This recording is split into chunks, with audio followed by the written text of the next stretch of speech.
उत्तर प्रदेश के बिजनौर जिले के नगीना तहसील में नंदपुर खुर्द गांव में नंदलाल देवता का प्राचीन मंदिर है। वहां पर एक ऐसा मामला सामने आया है जो सबको आश्चर्यचकित कर रहा है।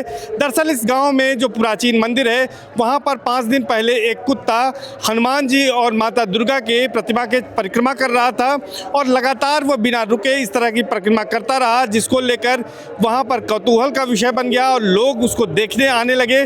बताते हैं कि बीच में कुत्ते की पीठ पर एक कबूतर बैठा और उसकी बाद में मौत हो गई, जिसके बाद कुत्ता रोने भी लगा और वो काफ़ी उदास हो गया। लेकिन अब इस पूरी घटनाक्रम को लेकर तमाम लोगों में आस्था जगी और लोग अब कुत्ते की पूजा कर रहे हैं। तो क्या कुत्ता जो है उसकी पूजा उचित है, ये अंधविश्वास है या लोगों की आस्था है? इन तमाम विषयों पर बातचीत के लिए हमारे साथ प्रयागराज में आयोजित हो रहे माघ मेले में जो साधु संत हैं वो मौजूद हैं। अखिल भारतीय दंडी सन्यासी परिषद के अध्यक्ष स्वामी ब्रह्माश्रम महाराज हैं। हम उनसे ये जानेंगे कि आखिर कुत्ता किस भगवान का वाहन है और उसकी अगर हम सनातन में बात करें तो तमाम जो जीव जंतु हैं उनके क्या महत्व है उस पर प्रकाश डालेंगे। महाराज जी, सबसे पहले जो मैं आपको बताऊं कि बिजनौर में जिस तरह से नंदलाल खुर्द गांव में नंदलाल देवता का मंदिर है उसकी परिक्रमा करता हुआ एक कुत्ता पाया गया जो अब लोगों के आकर्षण का, चर्चा का केंद्र है और लोग उसकी पूजा करें। क्या कहेंगे इसको? हमारे यहाँ सनातन में सभी जीव जंतुओं में भगवान के रूप को देखा जाता है, क्योंकि भगवान प्रत्येक कण में विद्यमान होता है। इसीलिए पशु पक्षियों से लेकर के, वृक्षों से लेकर के, मिट्टी आज तक, पत्थरों तक भगवान को देखा जाता है और पूजा जाता है। कुत्ता जो है आज हमारे भगवान शंकर के उग्र रूप काल भैरव भगवान का जो है वाहन होता है। इसीलिए काल भैरव की पूजा के साथ साथ कुत्ते को भी माना जाता है और उसकी भी काल भैरव के वाहन के रूप में पूजा की जाती है। कुत्ता वफादार होता है, उसकी निष्ठा होती है, उसकी ईमानदारी होती है, जिसके लिए लोग उसको मानते हैं। इसलिए आज जो हनुमान जी का वहाँ परिक्रमा लगा रहा है, हनुमान जी भगवान शंकर के एकादश रुद्र हैं और काल भैरव भगवान शिव का जो है उग्र रूप ही बताया गया है।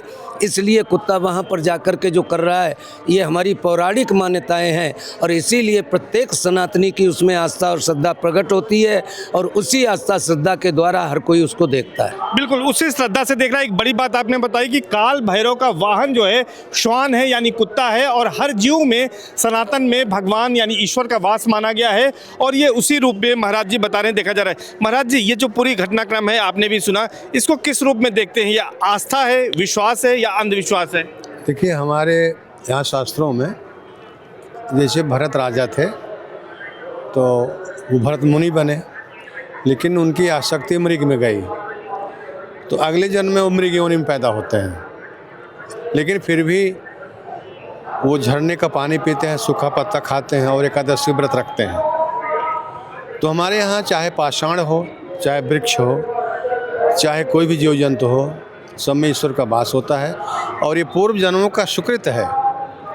वो कुत्ता जो है और पूर्व जन्मों का सुकृत है उसका कि वो इस जन्म में भी जो है वो मंदिर की परिक्रमा लगा रहा है। मतलब ये उसके पूर्व जन्म का कुछ खेला है कि जिसकी वजह से वो आज जो है इस तरह से परिक्रमा कर रहा है। और भी हमारे पास महाराज जी हैं, उनसे बातचीत करते हैं। महाराज जी, ये बताइए कि क्या लगता है आपको, जो प्रसंग आपने सुना बिजनौर का, जो चर्चाओं में है, लोग वहाँ पहुँच रहे हैं, कुत्ते की पूजा कर रहे हैं, यह क्या है?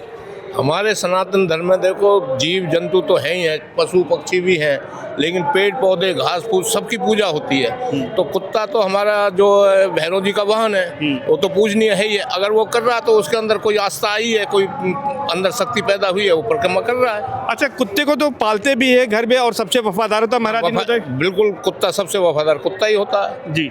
महाराज जी, आपसे जानना चाहेंगे, कोई ऐसा प्रसंग आप बता रहे थे अभी कि जिस प्रसंग के हिसाब से ये कहा जाता है कि कुत्ते की पूजा करना या किसी चीज़ की पूजा करना गलत नहीं है? हमारे यहाँ हाथी को देख करके लोग गणेश की पूजा करने लगते हैं, सिंह को देख करके नरसिंह की पूजा करने लगते हैं।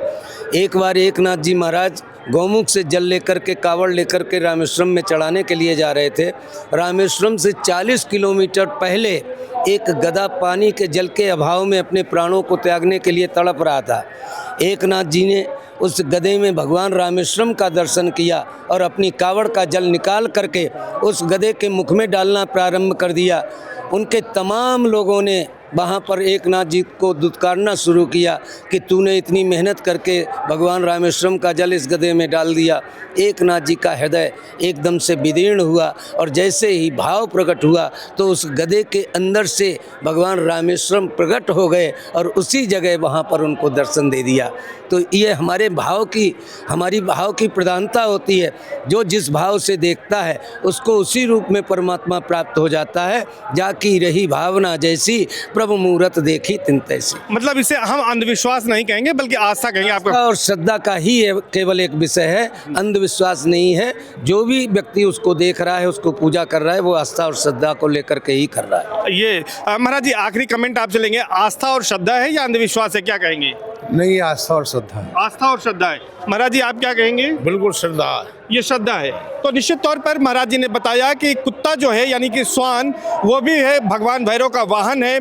और सनातन में वैसे भी कहा गया है कि हर जीव में ईश्वर का वास होता है, अंश होता है। और कुत्ते ने जो वहाँ पर परिक्रमा की है, जो आज चर्चा का विषय बना है, यह भी अपने आप में आस्था और श्रद्धा का विषय है। इसलिए इसे अंधविश्वास से जोड़ना बिल्कुल उचित नहीं है, बल्कि यह पूरी तरह से आस्था और श्रद्धा का मामला है। इसलिए वहाँ पर लोग जा रहे हैं और कुत्ते की भी पूजा कर रहे हैं। उनका यह भी कहना है कि कुत्ता वैसे भी परिवार में लोगों के साथ रहता है, वो वफादार जानवर है। और सनातन धर्म में पेड़ पौधे, वन, नदियाँ, पशु पक्षी सभी की पूजा का विधान है। तो ऐसे में कुत्ते की अगर पूजा की जा रही है तो इसे कुछ भी अनुचित या आश्चर्यजनक नहीं माना जा सकता।